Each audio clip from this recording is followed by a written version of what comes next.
Good afternoon. This is Dimitri Lascaris coming to you from Kalamata, Greece on September 24th, 2024.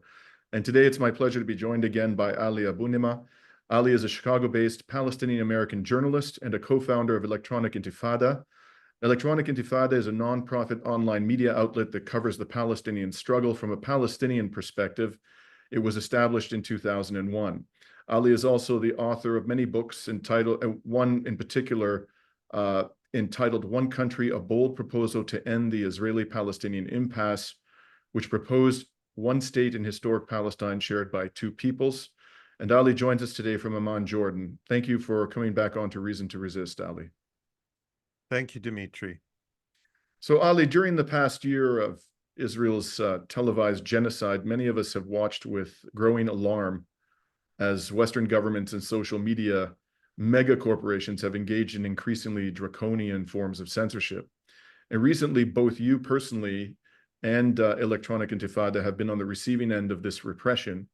And the first incident I'd like to discuss with you concerned Electronic Intifada's YouTube channel. A few hours before EI was scheduled to go live on September 11th as part of its regular programming, I understand it received a notification that YouTube had deleted 3 videos from its channel, claiming that EI had violated their, quote, community guidelines related to violent criminal organizations. And to add insult to injury, YouTube froze your channel for 7 days. I understand that during that period, Electronic Intifada was not allowed to post any videos at all. So please tell us about the videos that provoke the ire of the YouTube censors and why you think YouTube objected to those particular videos. Yeah, what happened is that they deleted 3 videos that were segments cut from previous live streams. We started doing regular weekly live streams right at the beginning of this genocide, and they have been incredibly rich programs that have provided political analysis, personal testimony. We have hosted so many guests from Gaza, some literally in Gaza and others from Gaza who are now outside Palestine, including our dear friend, Dr. Rifat al-Ar'ir, who was murdered by Israel on December 6th. He appeared on our live stream just about a week before he was murdered in a targeted airstrike in Gaza. And we've interviewed doctors who've gone to Gaza.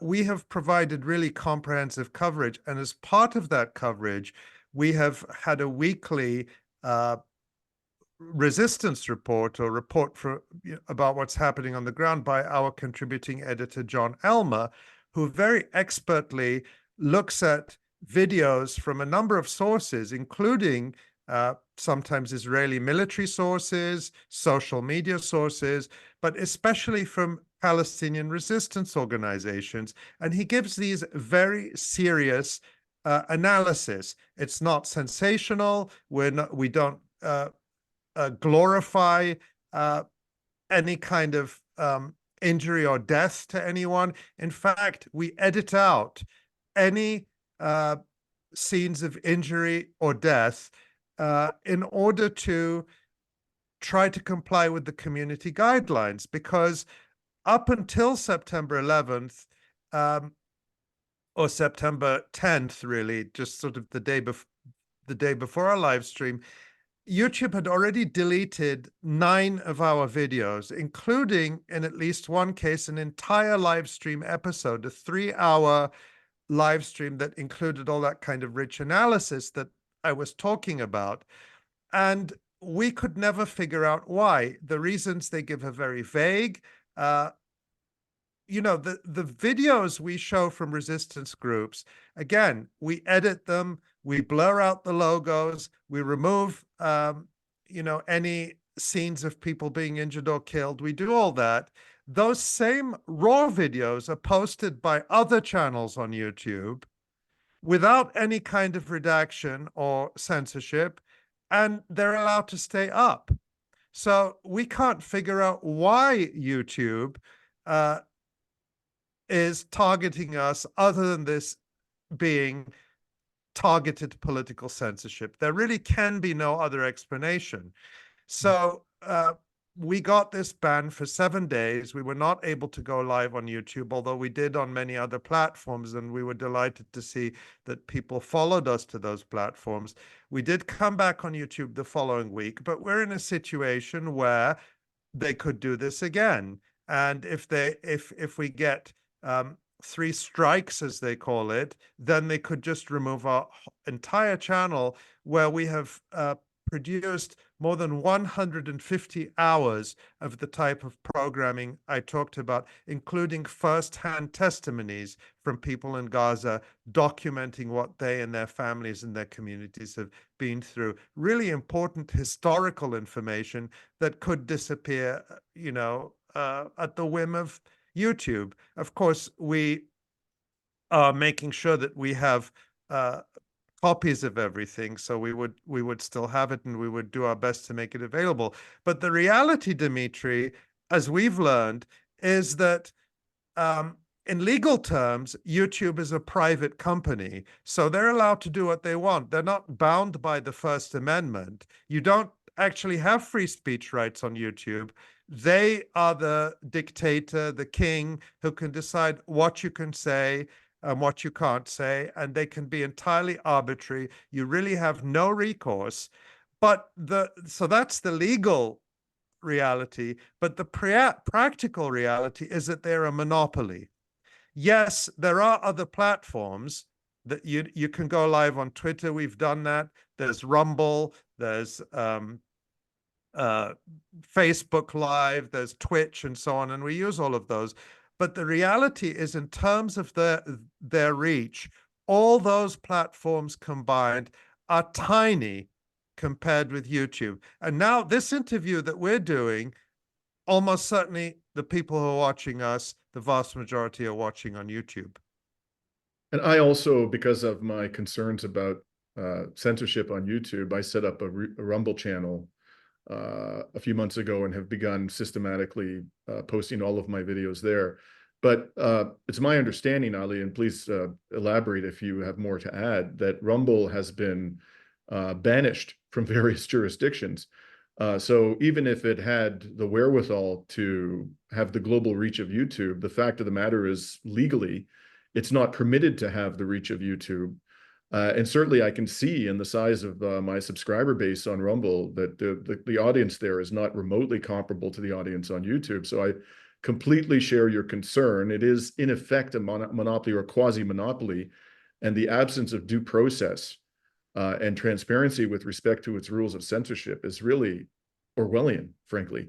I just wanted to ask you, and to the extent you can comment on this, as a result of this action and other actions taken by YouTube targeting EI, have you had to adopt, have you been willing to adopt, have you felt it necessary to adopt any modifications to your coverage, and in particular as it relates to combat by the resistance?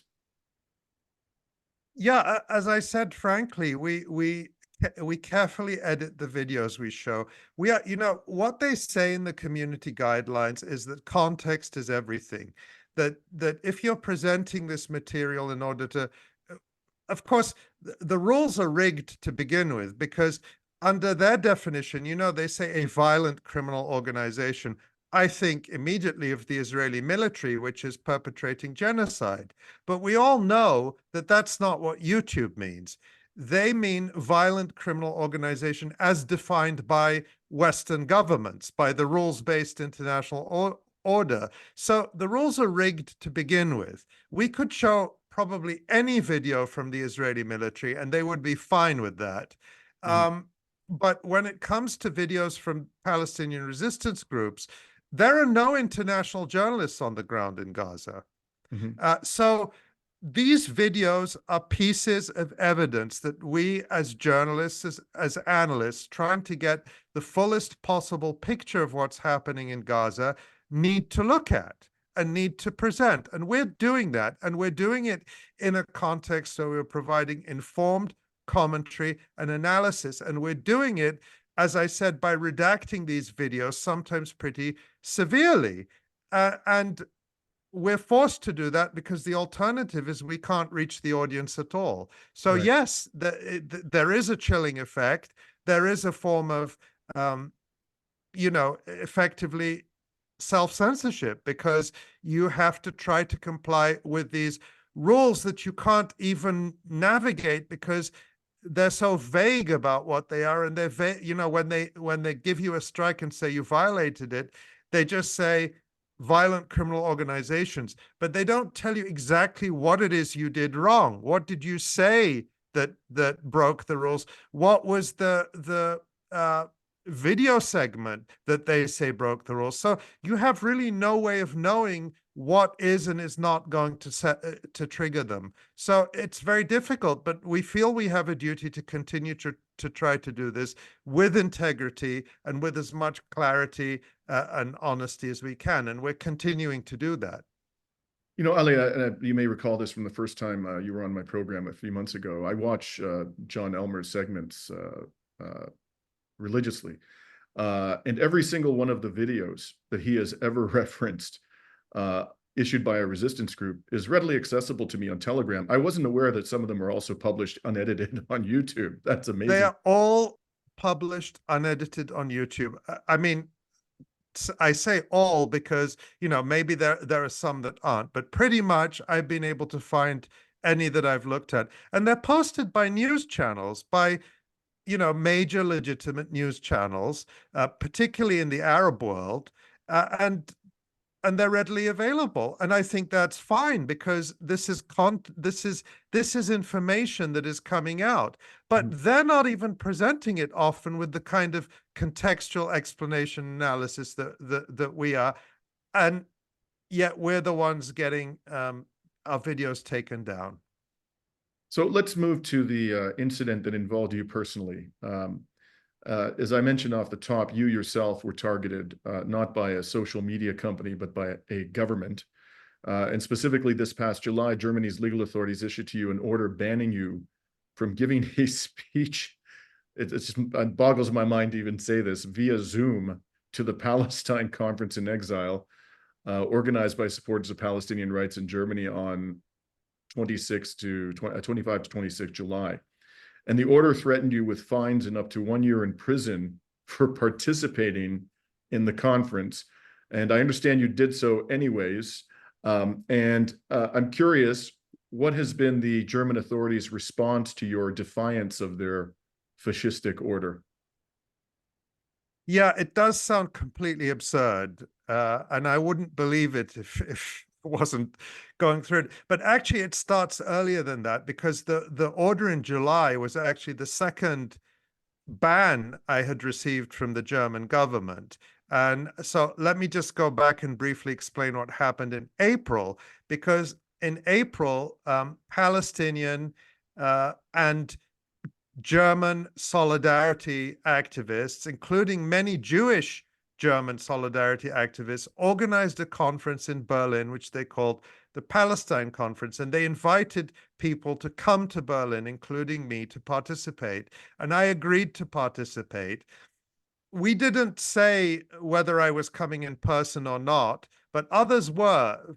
For example, the surgeon, Dr. Hassan Abu Sittah, who spent the first 43 days of this genocide under the bombardment in Gaza, performing emergency surgeries at Al-Shifa and other hospitals in Gaza. And when he came out of Gaza, he traveled around just telling what he saw, witnessing bearing witness to the genocide that he was in Gaza. And he was one of the speakers, and he was elected the rector of the University of Glasgow, which I understand, I believe he lives there. At least he flew from there to Berlin for the conference. And as soon as he arrived, he was detained by German authorities. He was handed this order banning him from any political activity in Germany. He was threatened with prison and a fine, and then he was placed on a plane back to the UK. And the conference opened that morning, I believe it was April 9th in Berlin, and the first speaker, a Palestinian American journalist, Hibba Jamal, gave her speech, and that was the only talk. Immediately, the German police raided the conference, arrested people, including Jewish activists. There were extraordinary scenes of Jews being dragged off by these heavily armed German police, really historically disturbing scenes. And they actually, in really an Israeli-style tactic, shut off the electricity to the conference hall, not just to shut down the conference, but specifically to prevent people from speaking by Zoom remotely, because obviously without electricity, you can't do that. So they shut it down. Because I hadn't traveled to Germany, we didn't know if I was subject to the same conditions. So through a lawyer in Germany, we actually made inquiries to the German federal government, to several departments, and those inquiries came back, and in fact, yes, we determined that the German authorities had issued a political ban against me, prohibiting me from speaking in Germany or to any audience in Germany, and banning me from entering not just the territory of Germany, but the whole of the Schengen area. So that's, I don't know how many, it's 20 odd European countries. I believe Greece is part of the Schengen area. It is, Yeah, sadly. and Switzerland, even though it's not part of the EU, is part of the Schengen area. So I was, banned from entering Switzerland, apparently. So that was in April. Then what happened is, following this ban, the organizers, refusing to be cowed by this thuggish repression, organized the what they called the Palestine Conference in Exile, which was to be purely online. And this was in late July, as you mentioned. And then a few hours before the conference, where I was scheduled to speak online from the United States via Zoom, my lawyer in Germany called me up and he said, I've just received from the Berlin authorities a 15-page letter banning you from speaking at this conference by any means, whether it's in person or by internet or by telephone or by Zoom or whatever it is. And the penalties are fines and up to 1 year in prison. And It took so them I had 15 pages to say that, Ali. That's well, ridiculous. no, they said that in the first 2 pages. The Right. other pages were listing my thought crimes. So what they had Could you give an example of your thought crimes according to yeah. the... Yeah, so what they'd done is they had trolled through my social media, going back to at least 2009, picking out things I'd written either on Twitter or in articles that I've published that they allege make me a danger to the German public. And the funny thing is, they said that, my thought crimes are so serious that this order had to be issued. That there is a procedure where they issue the order, and then it's not, it doesn't go into effect until you've had a chance to appeal. But there's a procedure where they can override that. And So they said, it's like an emergency injunction, effectively. correct. Yeah, correct. So the threat of me speaking to people in Germany by Zoom was so great that the order had to go into immediate effect without any kind of prior legal proceeding. And so my thought crimes were things like supporting the boycott, divestment, and sanctions movement, calling for a one-state solution where everyone has equal rights. I believe that was in there. They had cited an article I wrote, I think, in 2009, talking about a one-state solution. But my thought crimes, supporting resistance, like saying that Palestinians have a right to resist, which of course I believe, and of course they absolutely do have a right to resist German-backed military occupation and genocide. I mean, That's of course they do. indisputable as a matter of international law. That's indisputable. Right. Yeah. But it went beyond the issue of Israel-Palestine, because, there were a couple of funny things. So they were very upset about things I'd said about Ukraine. So they actually accused me of spreading Russian disinformation and propaganda because I had stated the indisputable fact that Germany was arming Waffen-SS Nazis in Ukraine, which is what the Azov Battalion and other far right-wing groups are. They openly identify with the Galician division of the Waffen-SS, the same people who got the standing ovation from the Canadian Parliament led by Justin Trudeau. Two standing ovations, Ali. There were two. Let's be clear. Two standing ovations. So, even the Canadian government had to admit that they were Nazis after that embarrassing episode, but the German government won't admit it. So part of what I was, cited for in that order was saying that Germany was supporting Waffen-SS Nazis in Ukraine, and therefore spreading Russian disinformation and propaganda. So in the speech you delivered on July 26, you eviscerated the German regime, as you rightly called it, for its violent and authoritarian suppression of pro-Palestinian advocacy. And in that speech you stated, and by the way, I commend the entire speech to people who want to hear an entirely fitting denunciation of these just extraordinary, at least barbaric tactics being employed by Germany. But you stated, Germany never purged itself of deep and pervasive racism, only that the identity of the target of this age-old hatred had changed. And you went on to talk about the creation after World War II of the modern version of the German Federal Intelligence Service, the BND. Could you elaborate a little bit on what you said? Because I think that this is really enlightening in terms of Germany's abject failure to deal with its horrifically racist past. Yeah, and that speech is available. It's actually in a pinned tweet on my Twitter account, which is just Ali Abunimah on Twitter, and it's also on the Electronic Intifada's YouTube channel. And, the question I wanted to answer was, why does Germany keep supporting, either perpetrating or supporting genocides, of course, including now the ongoing genocide in Palestine?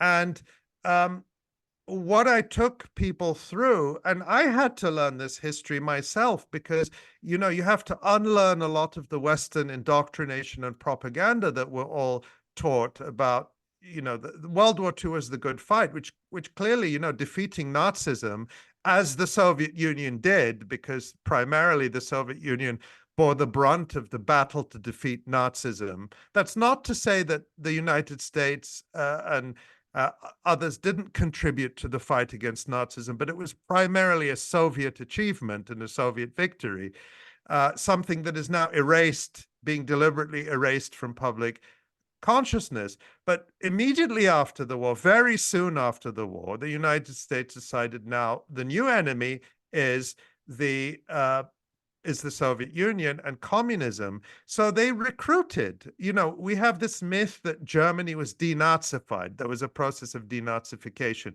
This was very brief and very shallow. What in fact happened was renazification. And this happened in a number of ways. So the Bundeswehr, the modern German army, was refounded in the 1950s with officers from from Hitler's Wehrmacht. The BND, the present-day German Federal Intelligence Agency, the equivalent of the CIA, was founded by Reinhard Gehlen, who was Hitler's intelligence chief on the Eastern Front. I mean, Hitler's intelligence chief founded the modern West German at the time intelligence service. And not only that, but after the war, Gehlen maintained what was called the Gehlen Organization, which was this sort of underground network of Nazis across Europe determined to fight Nazism. And the Gehlen Organization effectively became the BND. And over the years, the German establishment has repeatedly gone through these public exercises of pretending to be shocked about how many Nazis were rehabilitated and recruited into the West German government apparatus, including at every level, including the Justice Ministry, which had more members of Hitler's Nazi party in it in the 1950s and 60s and up until the 1970s than it did under the Third Reich. That's an incredible fact that actually came out in a study that was ordered by the German government itself that came out, I think, in 2016. So those are some of the things I talked about. And it was incredible because I got so many messages from people in Germany saying, you know, I knew a little bit of this, or I knew, for example, it wasn't just in Germany that the Nazis were rehabilitated, but also the United States in Operation Paperclip. And this is well documented. You know, there's even mainstream media reports on it now. They brought thousands of Nazis to the United States, including the most famous one would be Werner von Braun, who was really the head of the Apollo moon program, the space program. And probably without Nazi science, the Americans would not have made it to the moon, or at least not as quickly as they did. So I got messages from a lot of people in Germany saying, thank you. I didn't know any of this, or I knew a little bit of it and I didn't know, you know, but I didn't know that. And it was really remarkable to be able to, you know, defy the German government ban and speak to many people in Germany about what their country is doing, and to get that outpouring of response from people in Germany saying that this horrifying government that is supporting this genocide does not speak for us or represent us. You know, Ali, I saw a recent episode of Andrei Martyanov, who is a former officer in the Soviet Navy, now an American, lives in the United States, has lived there for many years, and he does a thrice weekly podcast about the Ukraine war typically. And he said something which took on new meaning for me after I listened to your speech in one of his recent episodes. He said that the Second World War never really ended, and that the conflict in Ukraine is a continuation of that war. And it's time. I believe that. Yeah, and he said it's time for it to be brought to an end, and the Ukraine war hopefully will do that. But one other thing I want to talk to you about, Ali, and I know you've got strongly held views about this, completely understandably, is this idea that the reason why the German regime gives full-throated support, even to the point of suppressing in the most barbaric way our basic civil liberties and democratic rights, to the genocidal regime in Israel, is because of Germany's historical guilt for the Holocaust. Now, I have no doubt that there are many Germans of conscience who rightly feel a sense of guilt historically for the Holocaust, one of the greatest monstrosities of human history. But I really don't buy that the German elite supports the Israeli genocidal regime out of a sense of guilt for the Holocaust. I've always thought that this was hogwash. I assume you would agree with that. Why do you think they do it? Is it simply a matter of just innate racism that they have harbored and never really cleansed themselves of? Or is there more going on here? Is there a geopolitical motivation behind their unqualified support for this murderous regime? I've certainly come to believe that it's not about guilt. There might have been a point where I thought that there was maybe some genuine but completely misguided sincerity in terms of supporting Israel. I mean, I don't have the full explanation. I think we'd need to organize several symposiums to really explore that. I'm coming to grips with it. But what's clear to me is that Germany remains an imperialistic and a racist state.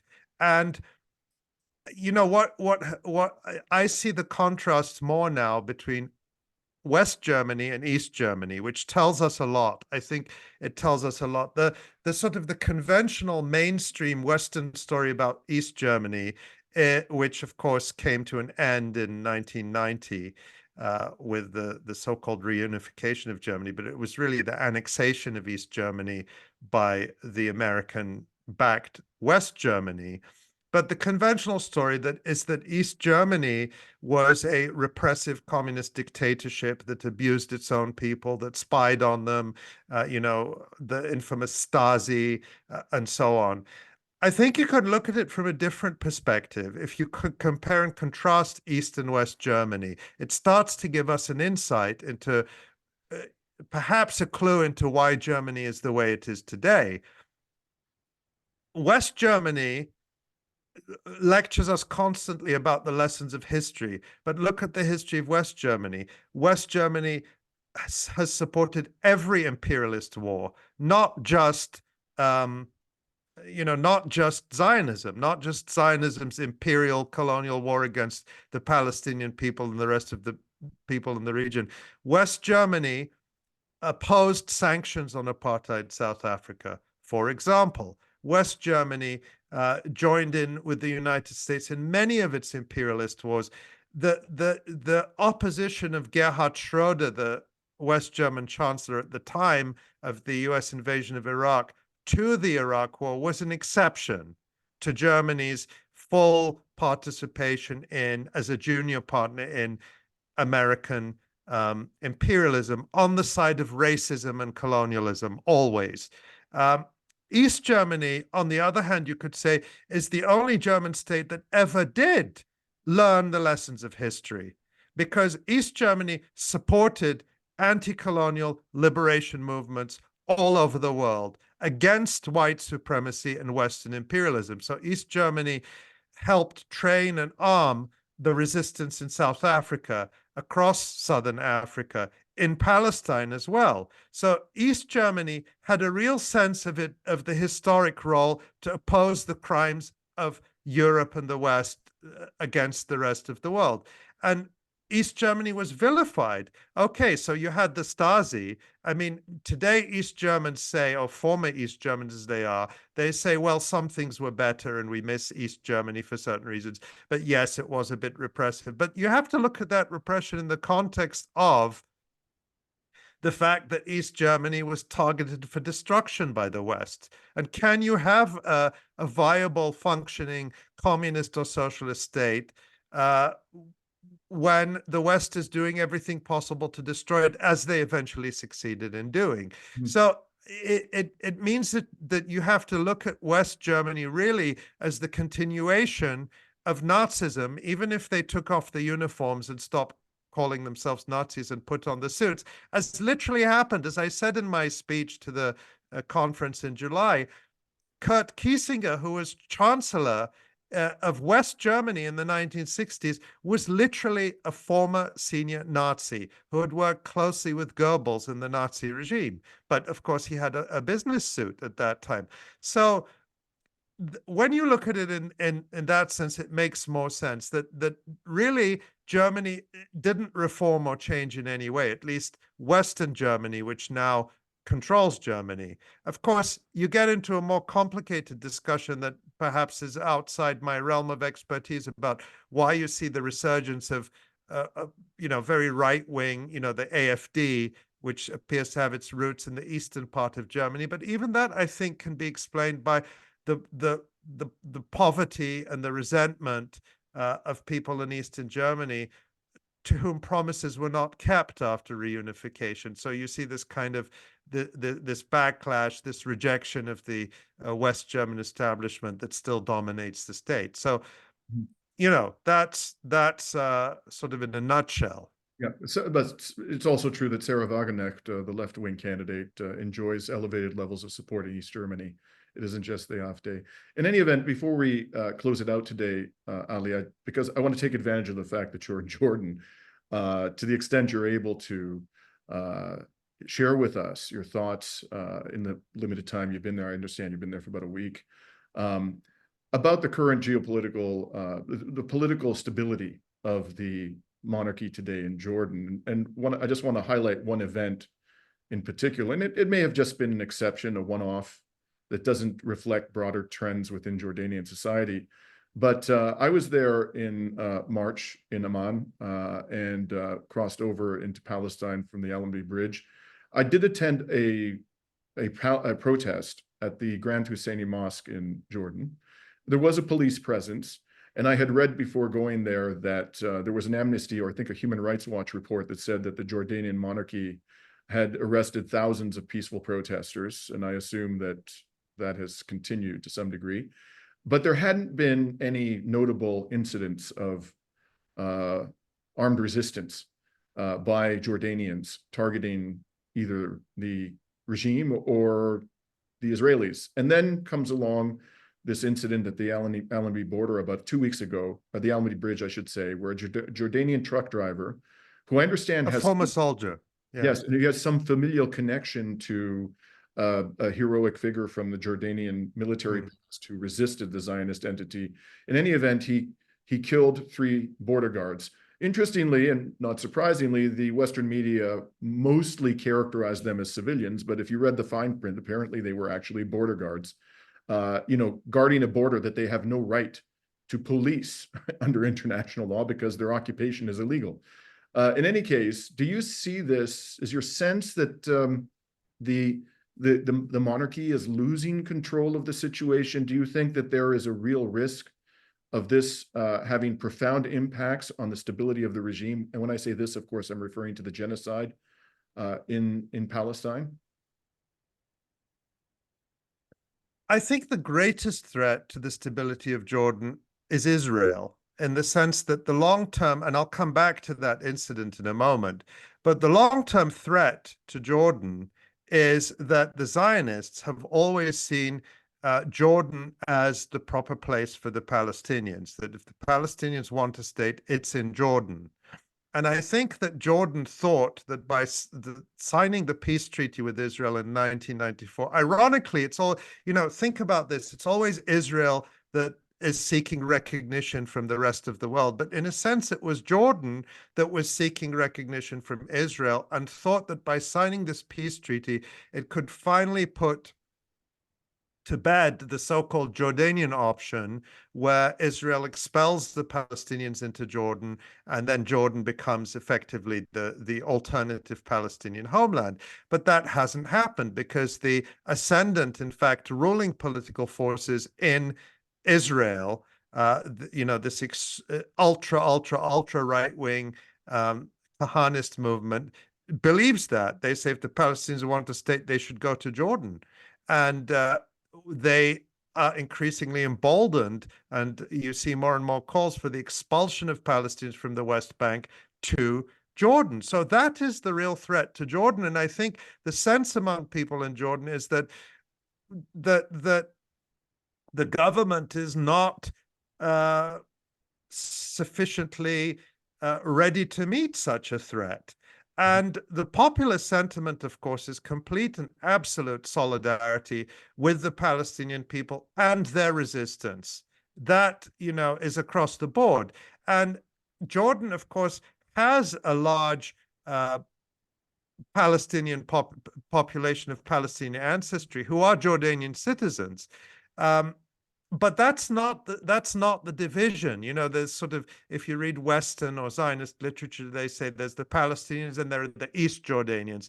But interestingly, the man Maher Hijazi, who carried out this attack, killing the 3 Israelis at the Allenby Bridge crossing, was from an East Jordanian family and tribe, a very well-established, well-known East Jordanian family and tribe.